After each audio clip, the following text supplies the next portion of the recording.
Good evening, visitors, and welcome to the Australian War Memorial's last post ceremony. My name is Gerard Pratt, and joining us today from the Australian Army is Corporal Hamish Smith. On this day, 110 years ago, Australians and New Zealanders fought side by side, landing in a place far from their homelands, a place that would become known as Anzac Cove. Though the Gallipoli campaign would end with the evacuation in December 1915, those that survived would be joined by more reinforcements to fight for another 3 years until the guns fell silent on the 11th of November 1918. On sea, land and air, from a nation of less than 5 million, almost 62,000 gave their lives in an Australian uniform. A further 155,000 were wounded or imprisoned. From a nation of around 1 million people, around 18,000 New Zealanders were killed and more than 40,000 wounded. Charles Bean wrote about the evacuation from Gallipoli. For the withdrawing Anzacs, Gallipoli had a special meaning. It was not merely that Australians and New Zealanders had been killed, and more had been wounded or prisoners, but the standard set by the first companies at the first call, by the stretcher bearers, the medical officers, the staffs, the company leaders, the privates, the defaulters, the light horse at the neck. This was already part of the tradition not only of Anzac, but of the Australian and New Zealander peoples. By dawn on the 20th of December, Anzac had faded into a dim blue line, lost amid other hills on the horizon, as the ships took their human freight to Imbros, Lemnos and Egypt. But Anzac stood and still stands for the reckless valour in a good cause, for enterprise, resourcefulness, fidelity, comradeship and endurance that will never own defeat. For more than a century of service, the Australian and New Zealand Defence Forces have continued to serve together across the world in war, on operations and peacekeeping.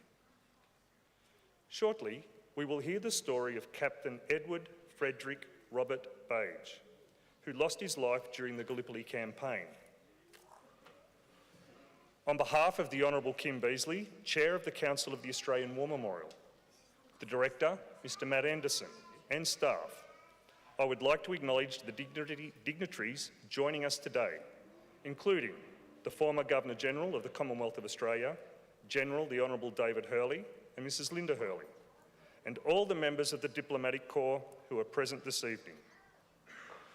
We also extend a warm welcome to all of the families and friends gathered here for this evening's last post ceremony. And as always, we welcome the veterans who have served, those that are still serving, and the families that have loved and supported them. The live stream of this ceremony is made possible by the Returned and Services League of Australia and the RSL and Services Clubs Association. We welcome members who are watching the broadcast of this ceremony from across Australia.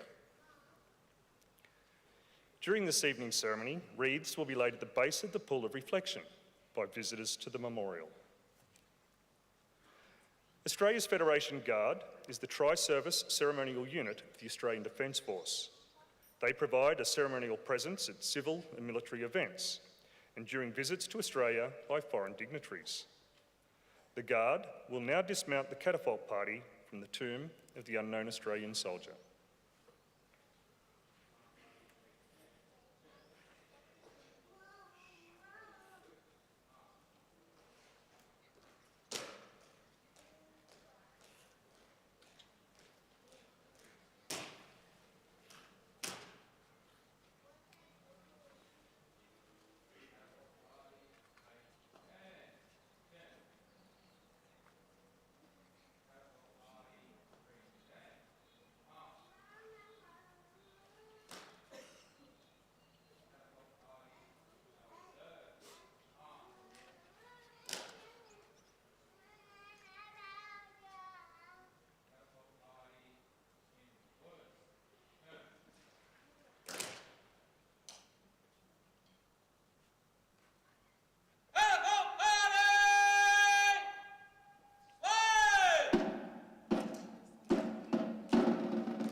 If you're able, please stand for the National Anthem of New Zealand, followed by the National Anthem of Australia.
For those that are able, please be seated.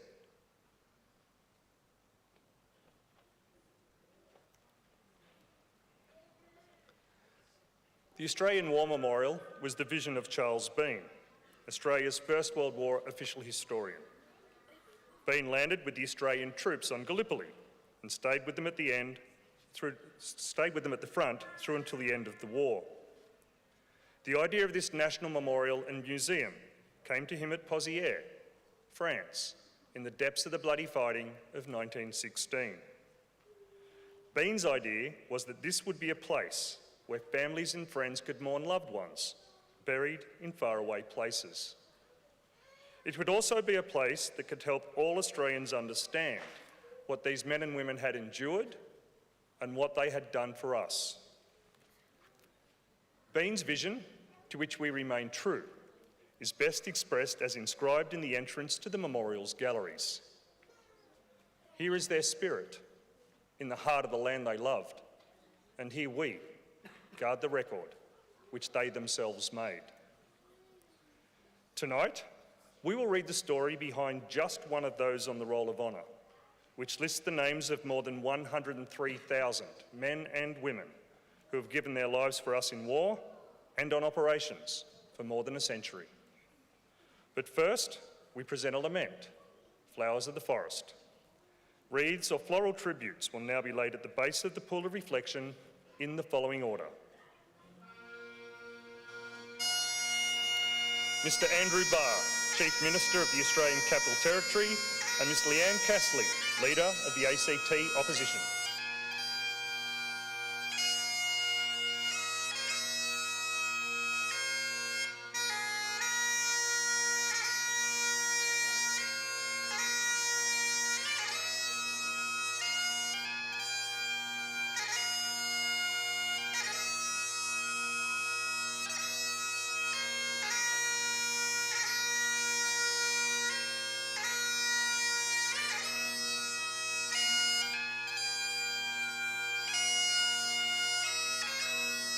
Her Excellency, Mrs Dianella Pai, Ambassador of Uruguay, representing the Dean of the Diplomatic Corps.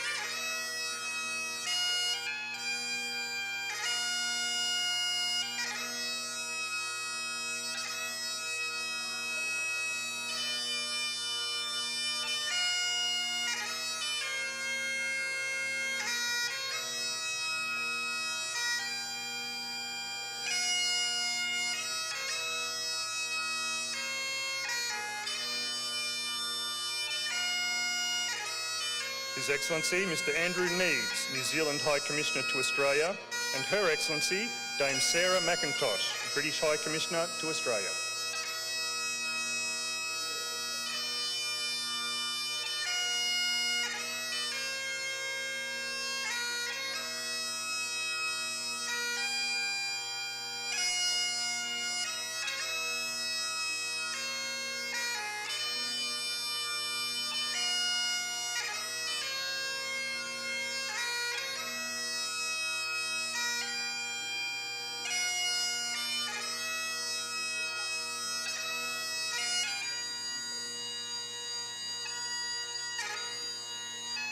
Air Marshal Robert Chipman, Vice Chief of the Defence Force, representing the Chief of the Defence Force, and Mrs Elise Chipman.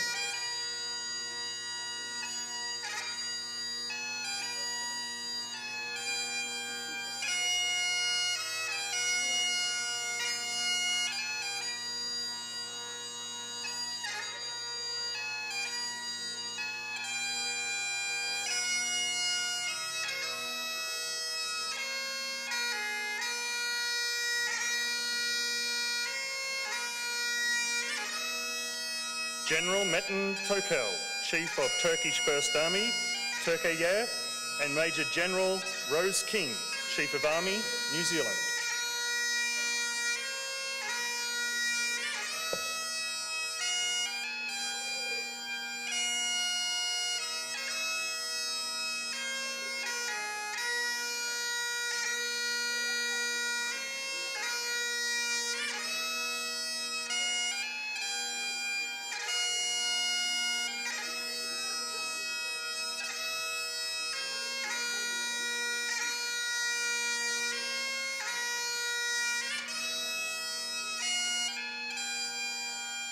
Miss Jess Cordanosis and Miss Alexandra Leah, representing Australian Red Cross.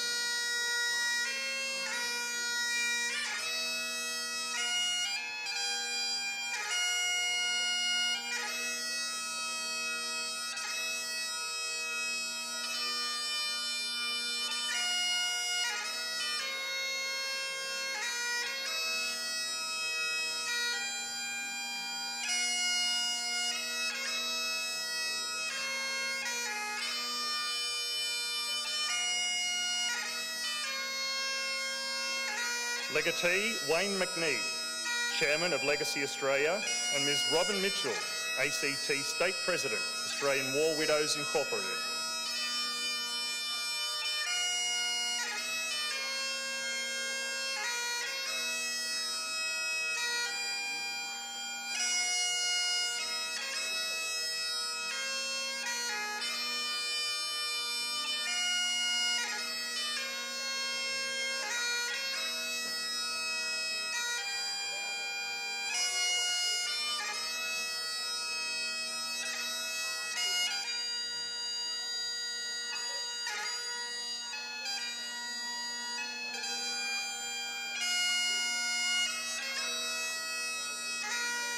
Mr. David Manalis, representing the Naval Association of Australia, and Group Captain Matt Cottrell, representing the Air Force Association.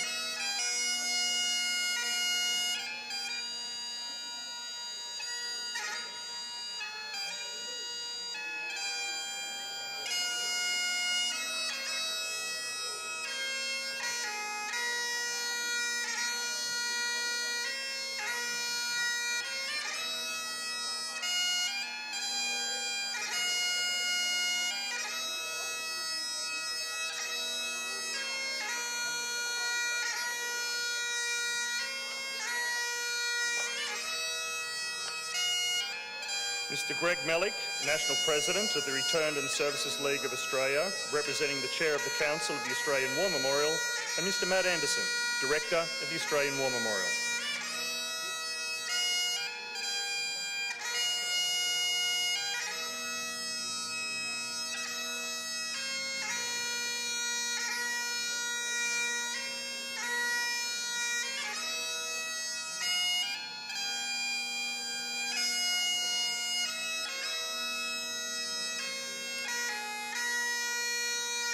And the final wreaths this evening will now be laid by visitors to the memorial.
Today we remember and pay tribute to Captain Edward Frederick Robert Bage.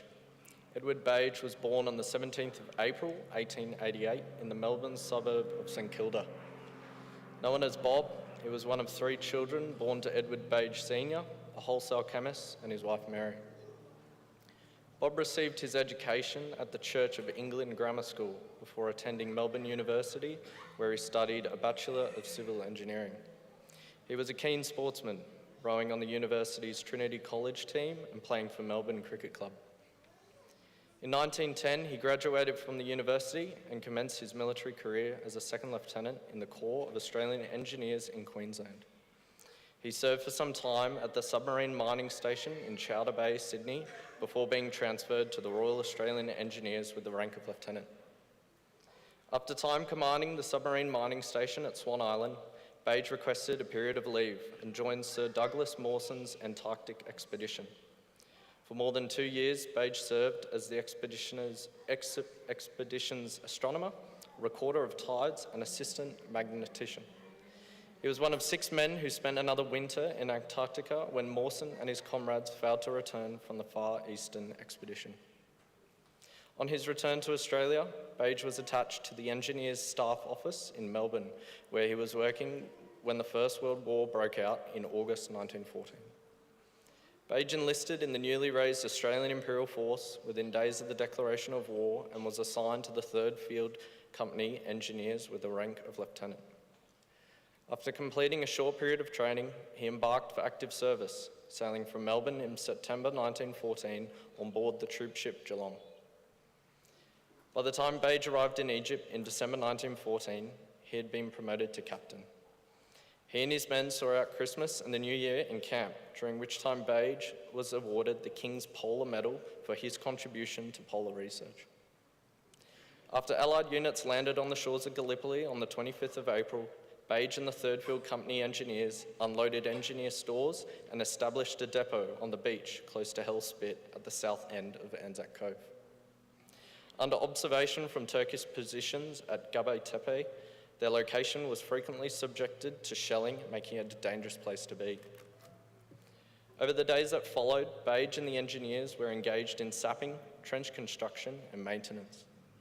By early May, however, they had been drawn into the fighting around Cape Helles, where Allied units were attempting to capture the village of Krithia. On the 7th of May 1915, General Bridges visited their position and gave orders to undertake defensive works near to a salient in the front line known as the Pimple. The task required engineers to peg out the location of works in daylight to allow digging parties to commence construction after dark. Bage was selected for the perilous mission and made his way into no man's land with a few other men. Wriggling forward flat on their stomachs, Bage's party made some progress, but it was soon spotted by Turkish snipers. Bage was shot through the arm, and before he could take cover, was hit again in the leg. As his comrades moved to assist him, he was hit a 3rd time, which proved fatal. One of his men later reflected, "Captain Bage was a very fine officer. He knew he'd probably not come back, but the work had to be done, and like Captain Oates of Scott's expedition, he went out like a very gallant gentleman." Bage's body was retrieved at nightfall, and he was buried by his comrades at Beach Cemetery, Anzac Cove. His family paid tribute to him in a short notice placed in the Argus newspaper, to the sacred memory of Captain Robert Bage, who had done his work and held his peace and had no fear to die. Captain Bob Bage was 27 years old. His name is listed on the Roll of Honour on my right, among almost 62,000 Australians who died while serving in the First World War. His photograph is displayed today beside the pool of reflection. This is but one of the many stories of service and sacrifice told here at the Australian War Memorial. We now remember Captain Edward Frederick Robert Bage, who gave his life for us, for our freedoms, and for the hope of a better world.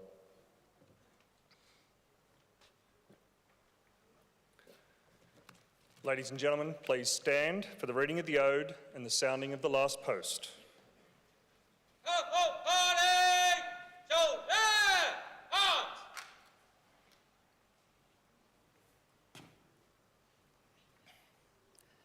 They shall grow not old, as we that are left grow old. Age shall not weary them, nor the years condemn. At the going down of the sun, and in the morning, we will remember them. We will remember them.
lest we forget. Lest we forget.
We leave you this evening with the words of the memorial's founder, Charles Bean.